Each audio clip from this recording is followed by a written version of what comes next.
둘째 아들이 또다시 전화를 걸자 마침내 임씨 할머니가 전화를 받았습니다. 무슨 일이니? 어머니, 이게 뭐예요? 왜 말도 없이 집 팔고 이사를 가신 거예요? 가족끼리 어떻게 이래요? 임씨 할머니가 비웃듯 말했습니다.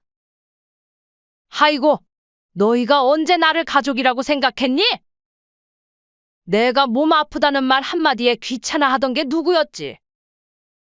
엄마, 그래도 우리 같은 효자들이 어디 있어요? 명절이고 생일이고 얼마나 자주 찾아뵀는데요. 웃기지 마라. 그래, 너희가 필요할 때만 왔지. 자식들은 할 말을 잃었습니다. 임씨 할머니의 목소리에는 수십 년간 쌓인 분노가 묻어났습니다. 너희들 때문에 내 인생은 없었어. 이제 명절이고 나발이고 찾아오지 마. 각자 보내. 요즘엔 다들 그렇게 산다더라. 참, 주소는 알려주지 않을 거니까 더 이상 연락하지 마라. 안녕하세요. 사연의 주인공은 70세 임계희 할머님이십니다. 임씨 할머니는 남편을 하늘나라로 보내고 홀로 두 아들과 딸을 키워내신 분입니다. 임씨 할머니의 젊은 시절은 정말 힘들었습니다. 시집살이를 하면서 받은 고통은 뼈에 사무칠 정도로 컸습니다. 매일 새벽 4시면 일어나 시부모님의 아침상을 챙기고 집안 청소를 혼자서 다 했습니다. 잠시라도 쉬면 시어머니의 꾸중이 이어졌고 밥상에 생선이라도 올리는 날에는 시아버지가 드시는 생선의 가시도 꼬박꼬박 발라드려야 했습니다. 명절이면 사흘 전부터 음식 준비를 시작해 밤을 새워가며 일했고 제사 때마다 정성스레 음식을 장만하느라 허리 한번 펴볼 시간이 없었습니다. 손님이 오면 밥을 하고 상을 차리고 설거지를 하는 것까지 모든 게 임씨 할머니의 몫이었습니다.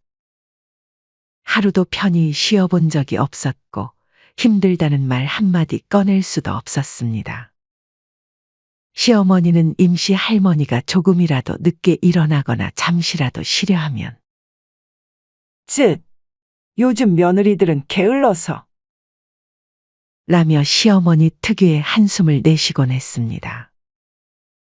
하지만 임씨 할머니는 자신의 자식들에게만큼은 절대로 이런 고통을 물려주고 싶지 않았습니다. 특히 딸과 며느리들에게는 자신이 겪었던 시집살이의 고통을 절대로 겪게 하고 싶지 않았습니다. 그래서 자식들이 행복하고 자유롭게 살 수 있도록 모든 것을 바쳐 키웠습니다. 두 아들과 막내딸이 공부하고 싶다고 하면 밤늦게까지 일해서라도 학원비를 마련했고 자식들이 하고 싶은 것은 무엇이든 다 해주려 노력했습니다. 자식들이 어려움을 겪을 때면 지칠 줄 모르는 열정으로 돕고 이끌어 주었습니다. 심지어 큰 아들이 결혼할 때는 자신의 적금 통장까지 깨서 신혼집도 마련해 주었습니다. 우리 자식들은 나처럼 살면 안 돼.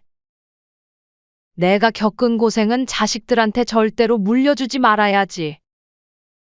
임씨 할머니의 이런 진심 어린 마음은 뜻밖의 결과를 가져왔습니다.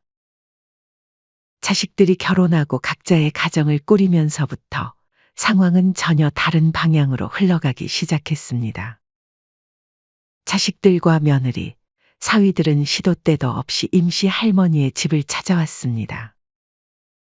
명절과 제사는 당연히 임씨 할머니 집에서 해야 했고 주말마다 쉬러 와서는 맛있는 음식을 해달라고 요구했습니다. 두 아들은 주말이면 을의 가족들을 데리고 왔고 손주들을 맡기고 외출하기 일쑤였습니다. 막내딸 역시 반찬을 싸달라며 수시로 찾아왔습니다. 한 번도 자신을 위해 살아본 적 없는 삶을 살던 임씨 할머니는 자식들의 끊임없는 요구와 무관심에 점점 더 지쳐갔습니다. 자식들을 사랑했지만 이제는 그 사랑이 임씨 할머니의 어깨를 무겁게 짓누르고 있었습니다. 남편이 살아있을 때만 해도 임시 할머니의 삶은 그래도 덜 힘들었습니다. 비록 빠듯한 살림이었지만 남편과 함께 세 자녀를 키우며 서로 의지가 되었기 때문입니다. 하지만 30대 초반의 남편이 갑작스레 세상을 떠나면서 임시 할머니의 삶은 완전히 달라졌습니다.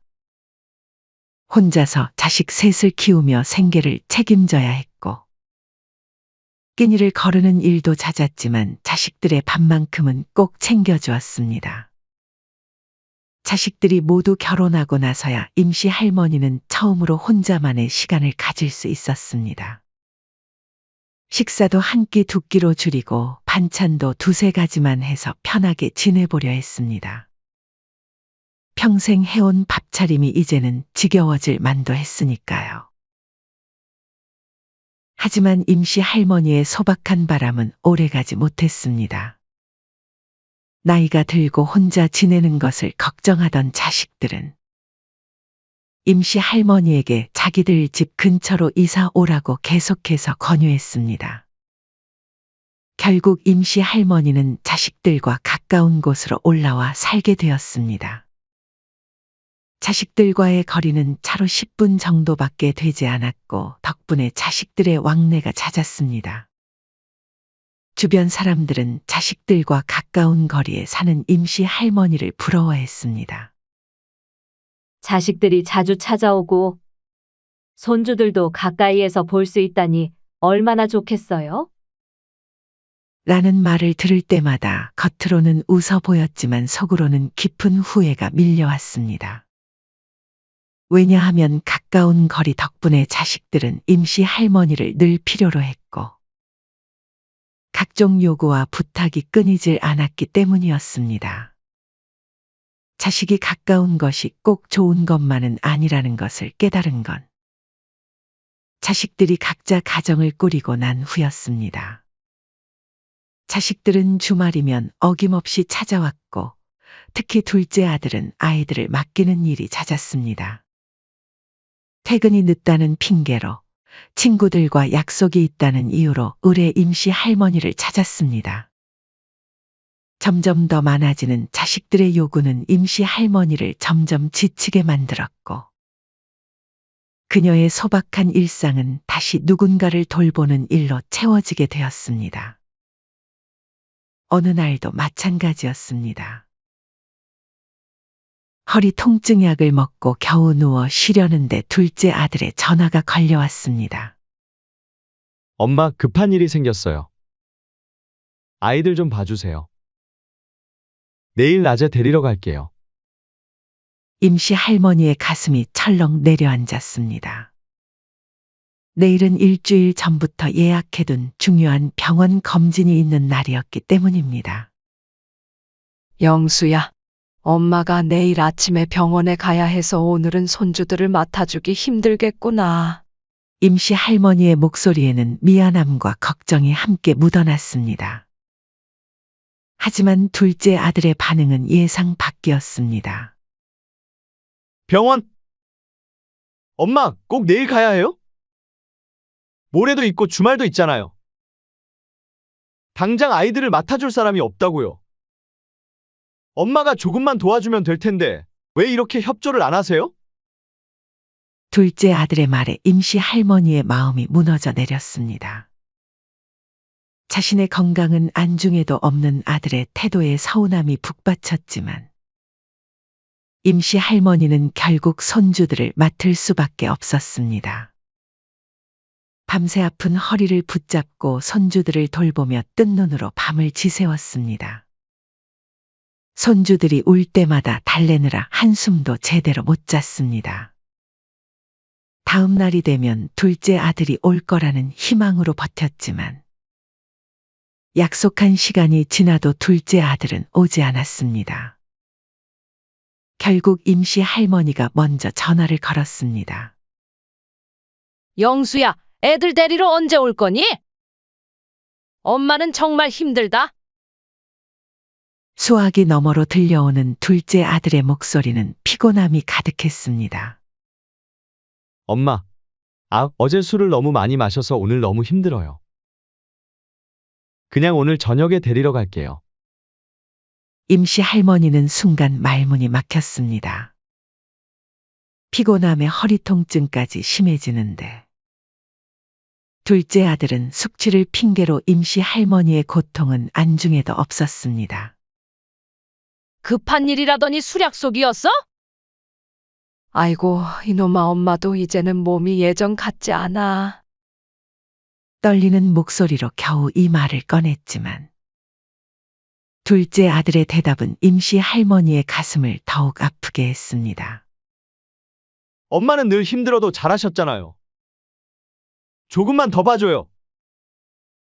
임씨 할머니는 그 자리에 주저앉고 싶은 심정이었습니다. 예전에는 힘들어도 참을 수 있었던 것이 이제는 왜 이렇게 가슴 한구석이 무너져 내리는 것만 같았습니다. 임씨 할머니의 아픔은 아랑곳하지 않고 그저 편한 대로만 생각하는 둘째 아들을 보며 임씨 할머니의 눈가에 눈물이 고였습니다. 하지만 이런 일은 비단 둘째 아들만의 문제가 아니었습니다. 자식들 모두가 임씨 할머니의 집을 마치 자신의 창고처럼 여기는 것 또한 문제였습니다. 임씨 할머니의 넓은 아파트를 보며 자식들은 자주 이렇게 말했습니다. 엄마, 우리 집에 둘 데가 없어서 그러는데 이거 엄마 집에 좀 놔둘게요. 여기 공간 많잖아. 처음에는 작은 집 몇 개였습니다. 하지만 시간이 지날수록 자식들이 가져다 놓는 물건들은 점점 늘어났습니다. 첫째 아들 민수는 오래된 가구와 운동기구를, 둘째 아들 영수는 아이들이 커서 더 이상 타지 않는 자전거와 장난감들을, 그리고 막내딸 지혜는 시집 가면서 쓰던 살림살이까지 들고 왔습니다. 심지어 첫째 며느리는 계절이 바뀔 때마다 한 시즌 입은 옷가지들을 수납한다며 박스째 들여놓곤 했습니다. 임씨 할머니는 자신의 방에서 화장대 거울을 보며 깊은 한숨을 내쉬었습니다. 거실은 이제 자식들의 물건들로 발 디딜 틈도 없었고 안방 옷장에는 며느리들이 맡긴 옷가지들이 가득했습니다. 베란다에는 손주들의 자전거와 운동기구가 쌓여 있었고 작은 방은 아예 창고가 되어버렸습니다. 이제는 내 집이 아닌 것 같아. 임씨 할머니는 점점 자신의 집에서조차 숨 쉬기가 힘들어졌습니다. 방 하나 예쁘게 꾸밀 공간조차 없이 집 전체가 자식들의 물건으로 가득 찬 창고가 되어버린 것입니다. 자식들은 물건을 맡길 때만 찾아왔다가 정작 필요할 때면 와서 가져가기만 할 뿐. 어질러진 집을 정리하거나 청소하는 일은 전혀 없었습니다. 한 번은 임씨 할머니가 조심스레 입을 열었습니다. 너희들 요즘 너무 자주 오는 거 아니니? 각자 집에서 쉬면서 시간 보내는 게 좋지 않겠어? 엄마, 무슨 말씀을 그렇게 하세요? 자식들이 자주 와서 좋으시잖아요. 그래도 너무 자주 오니까. 이제는 중요한 날만 와도 돼. 다들 바쁠 텐데. 첫째 며느리가 애교 섞인 목소리로 말했습니다. 어머님, 저희가 이렇게 자주 찾아뵈니까 얼마나 좋으세요. 다른 집은 명절에도 안 온다던데. 저희는 이렇게 자주 와서 어머님이랑 시간도 보내고 맛있는 것도 먹고. 어머님도 좋으시죠? 자식들은 임씨 할머니의 말을 귓등으로도 듣지 않았습니다. 오히려 더 자주 오겠다며 주말마다 들르겠다고 했습니다. 임씨 할머니의 속마음은 아무도 알아주지 않았습니다. 그러던 중 임씨 할머니의 70번째 생일이 다가왔습니다. 이번에야말로 자식들이 진심으로 자신을 위하는 마음을 보여주지 않을까 하는 작은 기대를 했습니다. 자식들이 모두 모이기로 한 날이었기에 임씨 할머니는 아침부터 분주하게 손님 맞이 준비를 했습니다. 하지만 그 준비는 자신의 생일을 위한 것이 아니라 오히려 자식들이 좋아하는 음식을 만들기 위한 것이었습니다. 막내딸 지혜가 전날 전화로 갈비찜이 먹고 싶다고 미리 말했습니다. 엄마, 내일 박서방이 좋아하는 갈비찜 해줘요. 오랜만에 엄마 갈비찜 먹고 싶대. 에휴, 그래, 알았다. 쟤는 언제 철이 들런지. 임씨 할머니는 속으로 한숨을 내쉬었지만 막내라서 그런가 보다 하고 넘어갔습니다. 자신의 생일인데도 자식들이 좋아하는 음식을 준비하며 임씨 할머니는 결국 온종일 부엌에서 바쁘게 움직였습니다. 이게 과연 자신의 생일인지 자식들을 위한 날인지 분간이 가지 않을 정도였습니다. 자식들이 하나둘 도착하며 어머니 생신 축하드려요. 를 연달아 외쳤습니다. 꽃다발과 케이크를 들고 온 자식들은 거실에 모여 앉아 생일 축하 노래를 불렀습니다. 자신의 생일을 진심으로 축하하러 모인 자식들의 모습에 임씨 할머니의 눈가에 살짝 눈물이 맺혔습니다. 자식들은 저마다 준비한 선물을 건넸습니다. 겨울용 머플러, 영양제, 화장품. 임씨 할머니는 선물을 받으며 잠시나마 마음이 따뜻해졌습니다. 오랜만에 느껴보는 가족의 온기였습니다. 임씨 할머니는 잠시나마 훈훈한 분위기를 기대했지만 그 기대는 금방 무너졌습니다. 며칠 전 임씨 할머니는 자신을 위한 특별한 선물을 준비했습니다. 20년 넘게 써온 오래된 TV 대신 새로 산 최신형 TV였습니다. 이제는 나를 위해서 뭔가를 써봐야지. 하지만 자식들이 그것을 발견하자 임씨 할머니의 설렘은 순식간에 무너져 내렸습니다. 첫째 아들 민수가 거실에 새 TV를 보더니 눈독을 들이기 시작한 것입니다. 와, 엄마. 이 TV 새로 사셨어요? 근데 엄마한테 굳이 이런 신형 TV가 필요할까요? 화면도 너무 큰 것 같고. 새 TV는 저희가 이걸 잘 쓰고, 엄마는 우리 집에 있던 TV 쓰시면 어떨까요? 우리 것도 나쁘지 않거든요. 그전 TV는 너무 낡았어. 소리도 잘 안 들리고 내가 내 돈으로 산 건데 왜 그러니? 첫째 며느리도 거들었습니다. 맞아요, 어머니. 혼자 사시는데 이렇게 큰 TV는 오히려 불편하실 거예요. 저희 집 TV가 크기도 적당하고 소리도 엄청 잘 들려요. 그때 둘째 아들 민수가 말을 가로막으며 반박했습니다. 형, 엄마가 새로 산 건데 형 집으로 가져간다고? 우리 집 것도 낡았거든. 엄마한테 상의도 없이 그걸 왜 형이 가져가려고 해? 형제들은 결국 TV를 두고 다툼을 벌였습니다.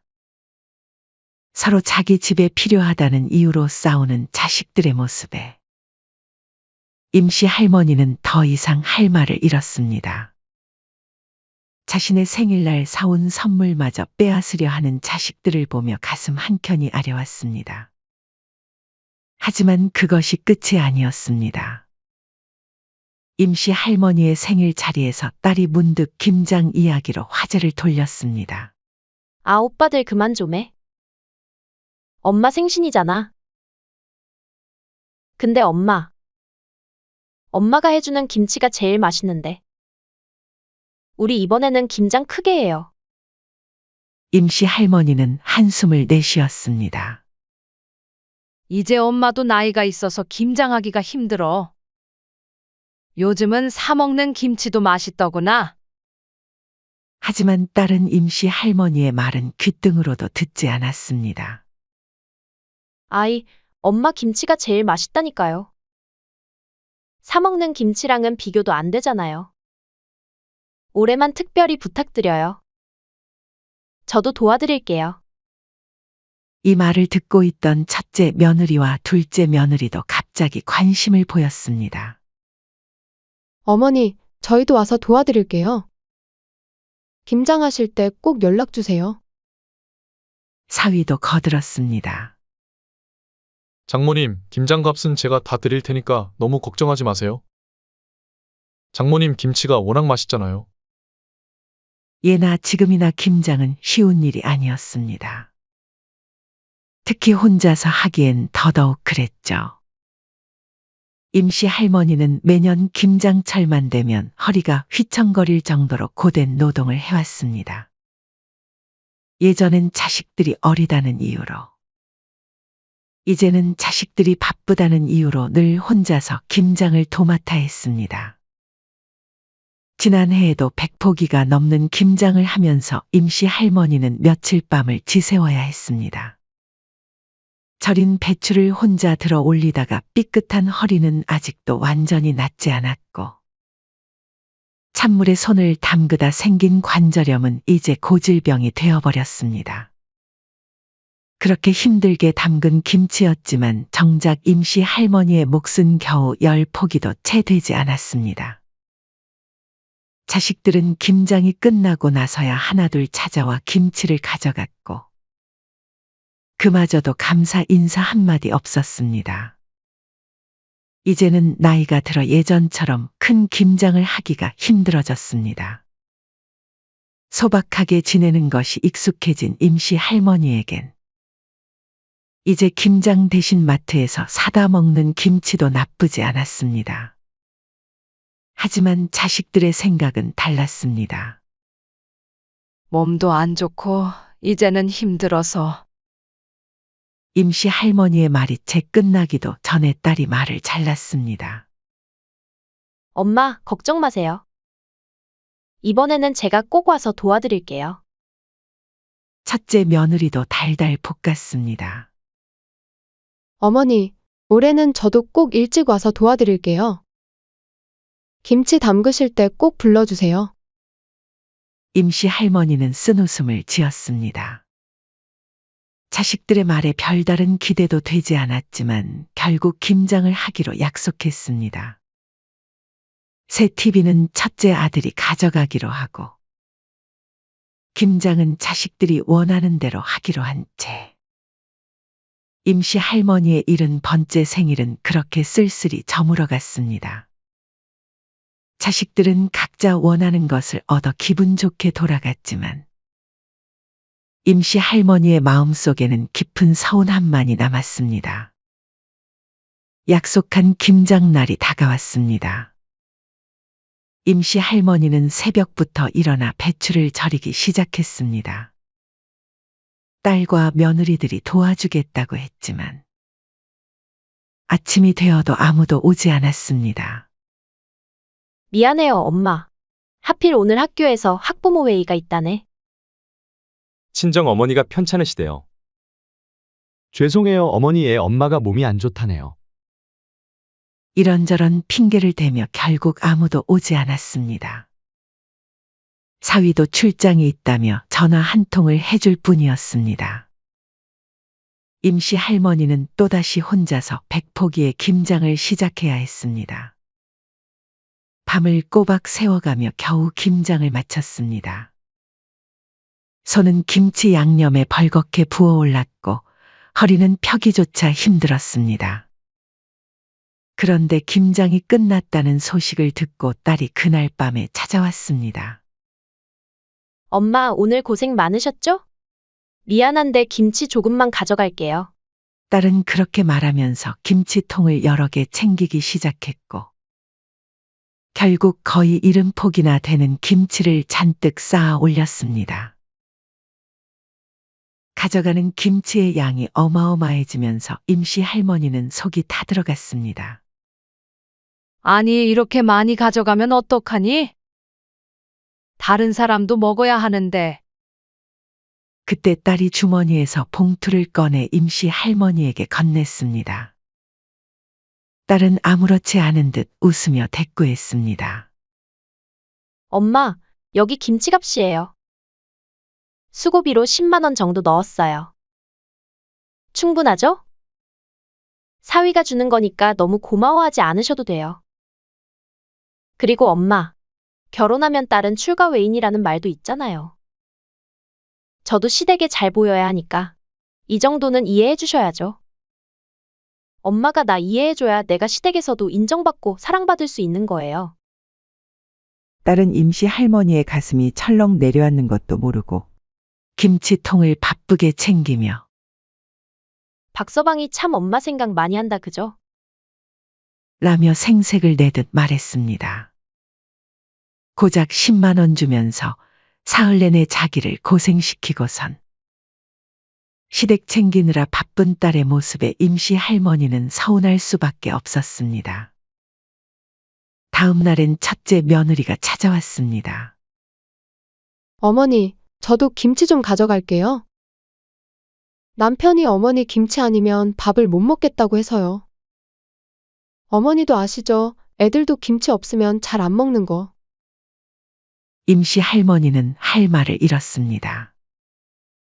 겨우 입을 열어 말했습니다.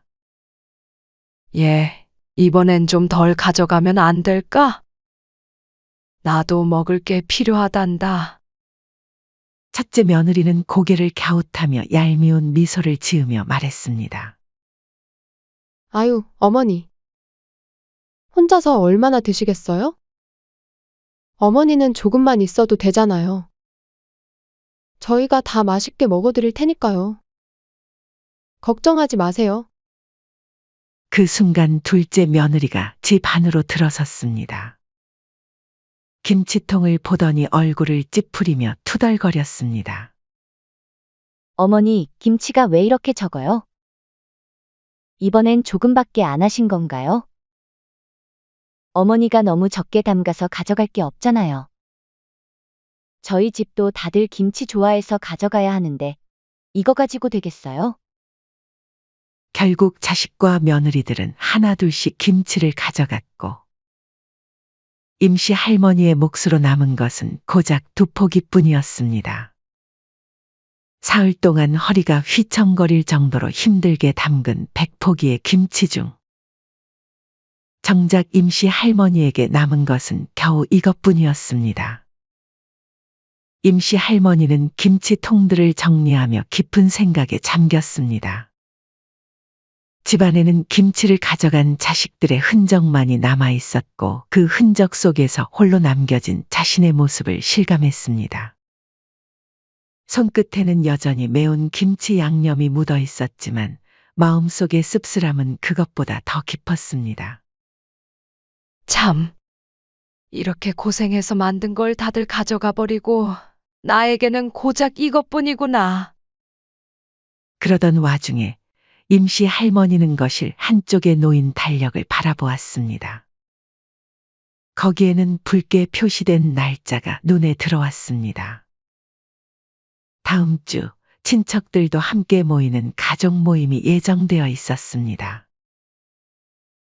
하지만 그날의 모임이 임시 할머니의 인생에서 자식들과 함께하는 마지막 가족 모임이 될 것이라는 걸 그 누구도 알지 못했습니다. 그날 임시 할머니도 가족 모임에 참석했는데 자식들의 모습에 그저 할 말을 잃고 말았습니다. 요즘 자식들은 부모님을 잘 찾아뵙지도 않는다면서요? 우리는 달라요.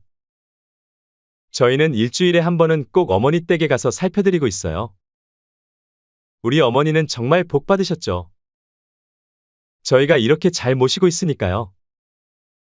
첫째 아들이 뿌듯한 얼굴로 말문을 열자 둘째 아들도 거들었습니다.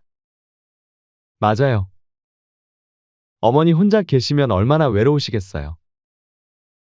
저희가 자주 찾아뵙고 어머니 댁에 가서 함께 시간도 보내고 어머니 건강도 살피고 있어요.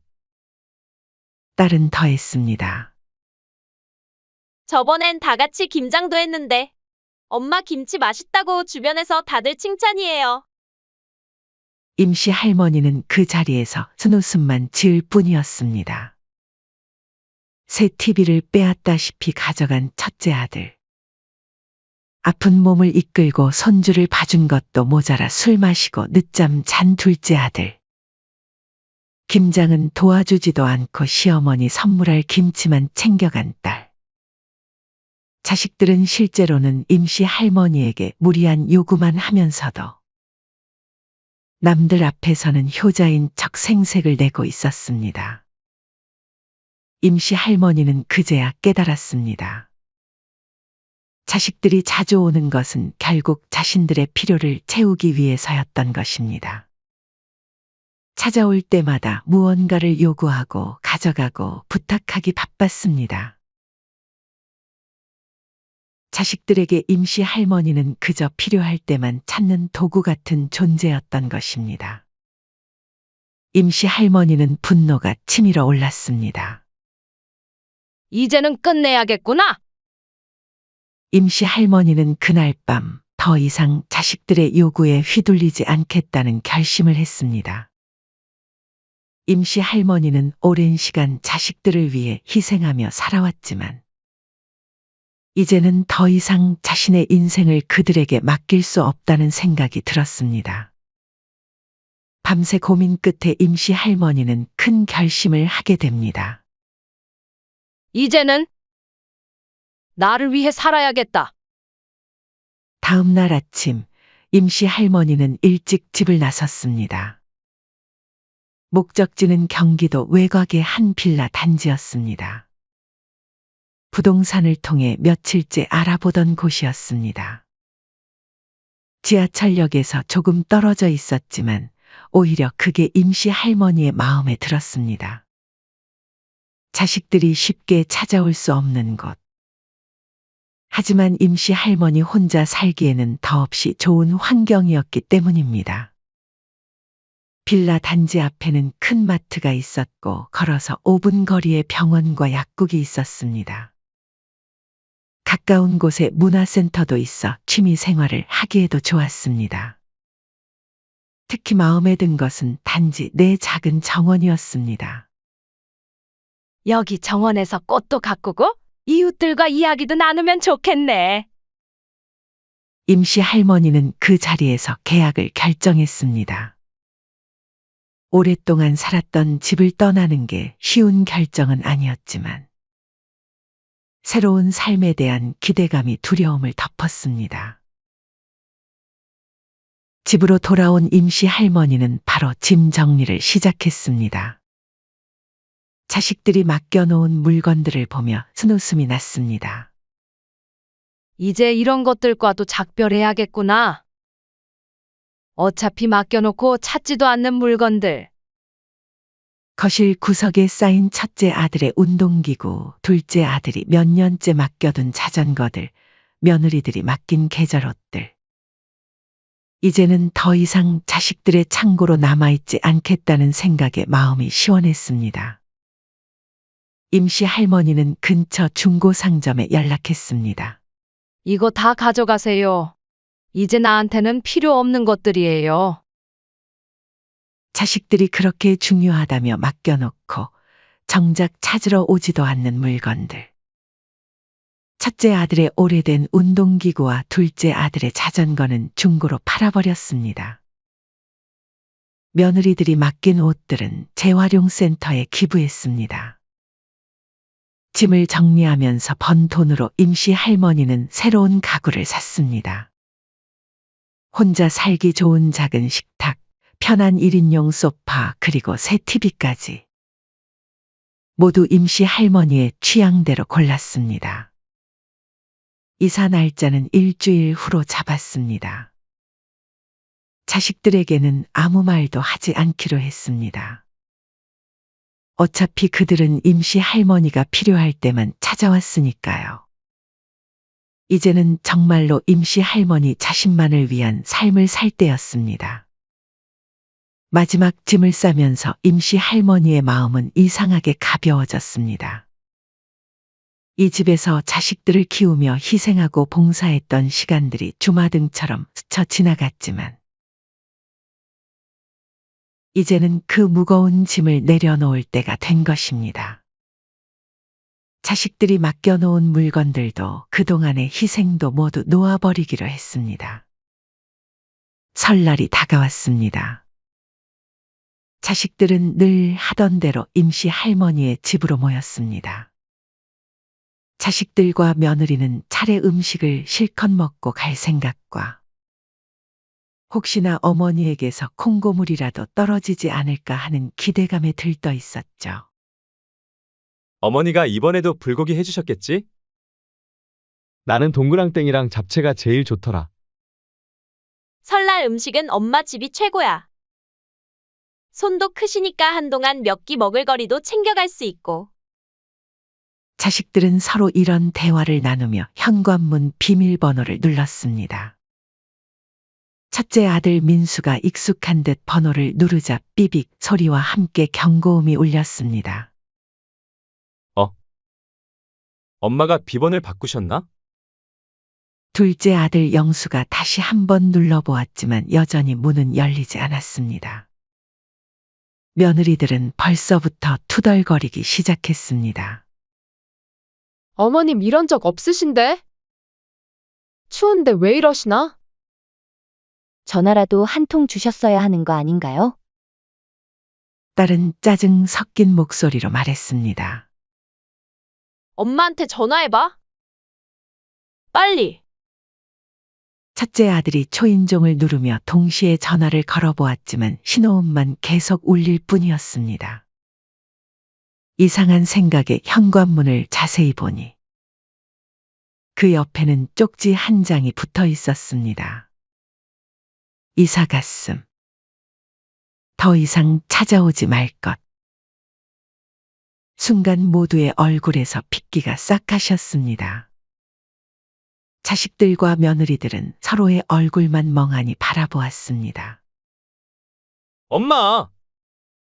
엄마! 첫째 아들이 계속해서 전화를 걸었지만 여전히 받지 않았습니다. 딸은 이미 목소리가 떨리기 시작했습니다. 오빠, 어떡해. 둘째 아들이 또다시 전화를 걸자 마침내 임시 할머니가 전화를 받았습니다. 무슨 일이니? 어머니! 이게 무슨 일이에요? 왜 이사를 가신 거예요?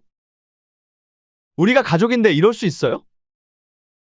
임시 할머니가 비웃듯 말했습니다.